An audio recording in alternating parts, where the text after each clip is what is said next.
In the 1930s, a new approach emerged towards studying crime. This approach, which has been referred to as social disorganization theory, emphasized that crime may very well be due to structural causes rather than individual traits that were proposed in the work of Cesare Lombroso and similar others. As the United States changed from a small land of stable communities to one dominated by crowded cities, sociologists argued that changes and forces outside the individual influenced criminal behavior. Many criminal justice textbooks attribute Shaw and McKay as being the founders of social disorganization theory. However, as Miller and colleagues point out in their book, Professors Robert Park and Ernest Burgess actually began this movement from the University of Chicago. And Colin and Agnew also point this out in the introductory section of part 3 of their book. So we will begin our discussion at the beginning by pointing specifically to one aspect of Professor Burgess's work, which is often referred to as concentric zone theory. In this work, Burgess theorized that urban areas grew from their inner core toward outer areas. And if you look at Zone 2, you will notice this is where most of the crime occurs. Burgess refers to this as the zone of transition. And this zone is characterized by neighborhood instability, and it is often where the newcomers live. And if you look at Zone 5, which is known as the commuter zone, you will notice that it is at the outermost edge of the city, and it has the least amount of crime. It is what we would call the suburbs today. Presumably, during the day, everyone will move to the center of the city in the central business district. However, at the end of the workday, the zones 3 through 4 will go home. Whatever people are left during the evening may be placing themselves at a higher risk for being a victim of crime. In many respects, Burgess's theory directed Clifford Shaw and Henry McKay's investigation of juvenile delinquency. These gentlemen were researchers at the Institute for Social Research located in Chicago, and they focused specifically on juvenile delinquency, and they hypothesized higher rates of delinquency, and they suggested these would be found in inner city areas which were characterized by high levels of poverty, rapid population growth, heterogeneity, meaning racial and ethnic heterogeneity, and transiency. What happens is that individuals who can afford higher rents and mortgages move away to neighborhoods in zones 4 and 5, according to Shaw and McKay. And so these individuals will also be more likely to have resources to buy private vehicles and not have to rely on public transportation, which would keep them tied closer to the downtown area.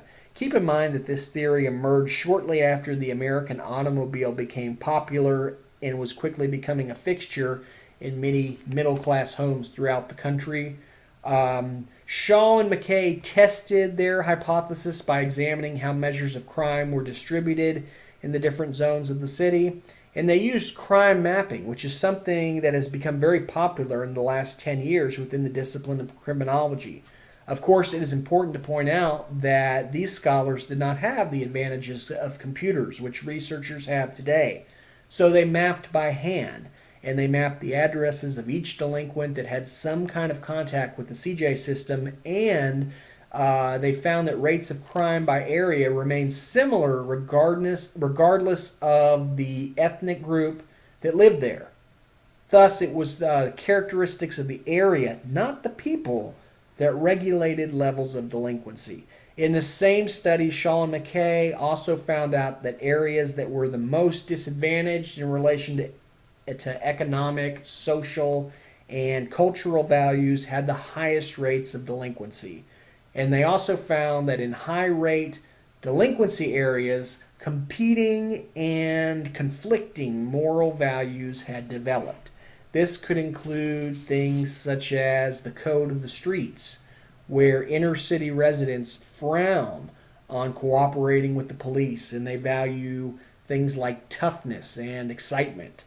In the same study, Shaw and McKay also looked at the low rates of delinquency, and they argued that these neighborhoods tended to have constructive leisure activities and more parental supervision. And high delinquency areas, on the other hand, often had many adult criminals, which allowed for youths to come into contact with criminal values and associates. And this in turn facilitates the transmission of criminal values across generations, according to Shaw and McKay. Incidentally, I believe that neither of these gentlemen actually finished their doctorates. They were both, I believe, shy a couple of foreign language requirements. Still, though, they are two of the biggest names in the discipline. You're going to hear about them in virtually any criminological theories course. Whenever one hears about Shaw and McKay, the term neighborhood disorganization almost immediately comes to mind, as it probably should. They define this as the breakdown of social institutions in a community. And when informal controls break down, this fosters criminal behavior because conventional institutions become weak. Also, families become disrupted and schools are often disordered to some degree. As a result, there is a value system which is supportive of crime, and it is nurtured and transmitted across generations. And when you think about it, this may be why policymakers have utilized busing in the past in order to achieve some sense of equality between school districts. While busing is not without its controversy, this would be an attempt to provide some type of equalization for children who come from different walks of life. This is not something, by the way, that we see happening throughout many school districts today. I think it's also important to point out that if Shaw and McKay were with us today, they would more than likely frown on incarceration. In fact, that's probably a huge understatement. They would more than likely believe that mass incarceration policies only make disadvantaged communities worse. Modern-day neighborhood disorganization theorists strongly argue against mass incarceration and instead are concerned with strengthening the informal social controls. As you may have gathered from the readings, neighborhood disorganization is a theory that has fallen in and out of favor throughout the very short history of criminology. In fact, during the 1960s, it was almost completely discounted. Still, it managed to make a strong comeback during the 1980s and 1990s. One of the scholars who helped bring this theory back is named Bob Bursick.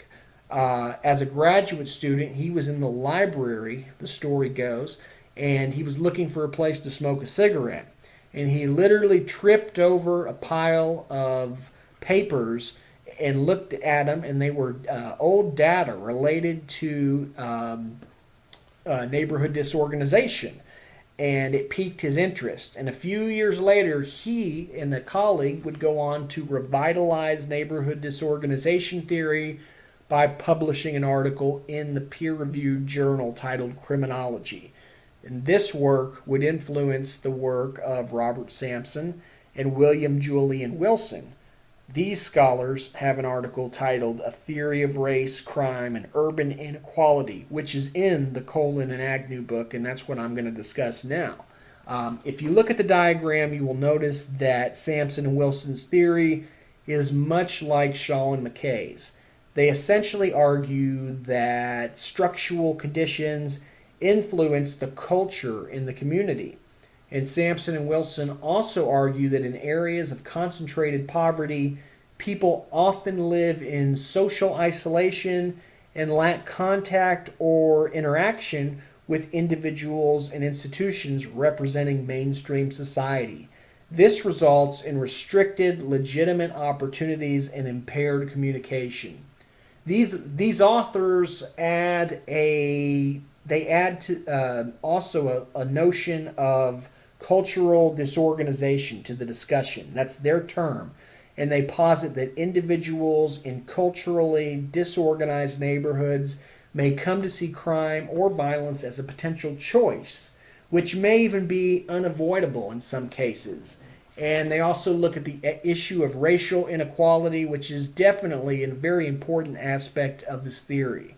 About 7 years later, Robert Sampson teamed up with Stephen Rodenbush and Felton Earls to write an article titled Collective Aphasia and Crime.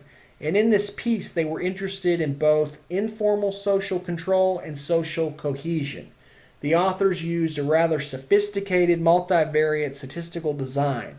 Much of it is omitted in the portion of their article which is highlighted in the Colon and Agnew book, but they essentially found that when neighbors mutually trust or support one another, this is a form of collective aphasia, which also helps to curb crime.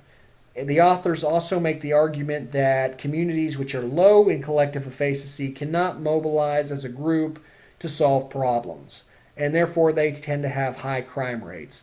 On the other hand, Sampson and colleagues contend communities high in collective aphasia can mobilize and thus have lower crime rates. This was a study that was done in Chicago, and Sampson and his co-authors obtained both macro and micro level data, and these very talented scholars found that concentrated disadvantage, which could entail poverty and family disruption, was related to violence in a neighborhood. And they also found that collective aphasia was inversely related to crime. Interestingly, the associations between concentrated disadvantage and residential stability with crime were largely mediated by collective aphasia. Of course, there are limitations to this study, one being that it is confined to the city of Chicago. There's much to ponder as you read through the articles this week, and please do not forget to read the 2010 article by Tewksbury and colleagues, which provides a new take on neighborhood disorganization theory. I think you'll really like it. After rereading all of this material, particularly Shaw and McKay, I think it is worth pointing out that several affluent people are today now moving from the suburbs and closer to Zone 1. They may also be buying homes in Zone 2 and restoring these. Again, this isn't written in the book, but it's just kind of my belief. They might be what you'd call, I guess for lack of a better word, yuppies. And I don't like that word, but, you know, it is what it is. They might be looked at, they might believe that moving into the new zone is fashionable or trendy. And usually these may be younger professionals without children who enjoy having a short commute to work. And there also may be perhaps older professionals whose children have gone off to college, and they may move to zones which are closer to downtown. This trend has not happened in all major cities throughout the U.S., but it is happening, and there are parts of Texas where you can find this. I would be very interested in seeing what Shaw and McKay, as well as other contemporary neighborhood disorganization theorists, would say about this. I think it would be very interesting, and it's really an aspect that hasn't been fully addressed by this theory.